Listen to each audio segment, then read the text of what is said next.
Septième chakra, Sahasrara, chakra couronne. Sahasrara se dit aussi lotus aux 1000 pétales. Il est le siège de l'accomplissement de l'être humain. Il est situé au sommet du crâne. Il est symbolisé par un lotus aux 1000 pétales, s'ouvrant à l'existence éternelle et infinie. Sa constitution et ses effets sont différents de ceux des autres chakras, car nous atteignons un pôle spirituel en relation avec le cosmos et l'énergie universelle. Nous ne pouvons pas intervenir à ce niveau. Ce chakra est celui des mystiques. Centre de l'extase et de l'illumination, il libère de la roue des réincarnations. Il est le siège du savoir, de l'intelligence, du raisonnement et de la conscience. Dernier chakra, mais premier, par l'importance qu'il prend sur le chemin de lumière.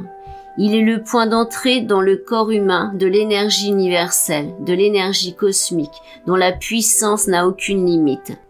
C'est par une communion avec cette énergie, une acceptation de la présence divine, que l'être inspiré pourra réaliser des guérisons.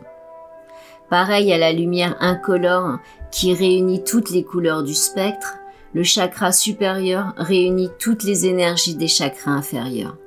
Par le développement du septième chakra, les derniers blocages limitatifs des autres chakras seront également libérés et leurs énergies pourront atteindre les fréquences les plus élevées.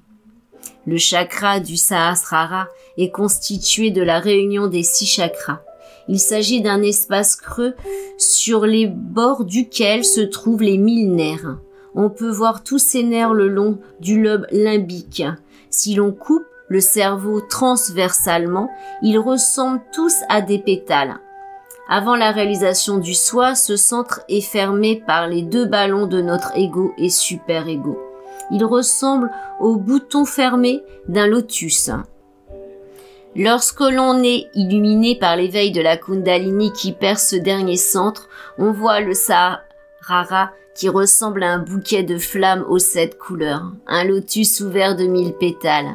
Mais ces couleurs s'intègrent pour finalement donner une flamme de couleur cristal clair. C'est l'actualisation de l'union, la réalisation du soi, avec le pouvoir divin omniprésent qui nous permet de sentir les vibrations fraîches. C'est l'intégration, la liberté absolue, la joie de l'esprit et la sérénité. Sahasrara trop actif, ce chakra n'est jamais trop ouvert ou trop actif. Mais par des manipulations imprudentes, il peut être déréglé et en disharmonie. Dans ce cas, la personne ne se sent pas faire partie de ce monde, se sent exclue, en perte d'identité. Son écho est dilué et cela peut aller jusqu'à la folie. Certaines personnes dont la couleur de naissance est le violet vivent en excès sur ce chakra. Elles ont beaucoup de peine à vivre normalement, n'ont jamais les pieds sur terre et doivent impérativement travailler assidûment sur les premiers chakras pour s'assurer une stabilité qui leur échappe. Dans ces effets néfastes, ce centre des mystiques est aussi celui des délires mystiques, difficilement guérissables, des schizophrènes et des drogués. S'il délivre de la peur, il peut être extrêmement dangereux. Certains mystiques en plein délire s'exposent à des manifestations et des pulsions négatives et violentes. Sahasrara bloqué. Un chakra coronal bloqué peut avoir pour conséquence des personnes ressentant une sorte d'absurdité face à la vie, tout en ayant peur de la mort.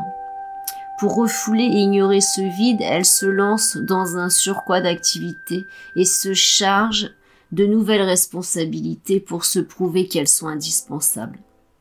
On assiste alors à certains moments de la vie à des dépressions importantes, des remises en question, des prises de conscience de l'absurdité de la vie actuelle. Mais il faut savoir que le chakra couronne est rarement ouvert naturellement. Son ouverture se fera au fur et à mesure de son évolution spirituelle et du travail fait sur les autres chakras.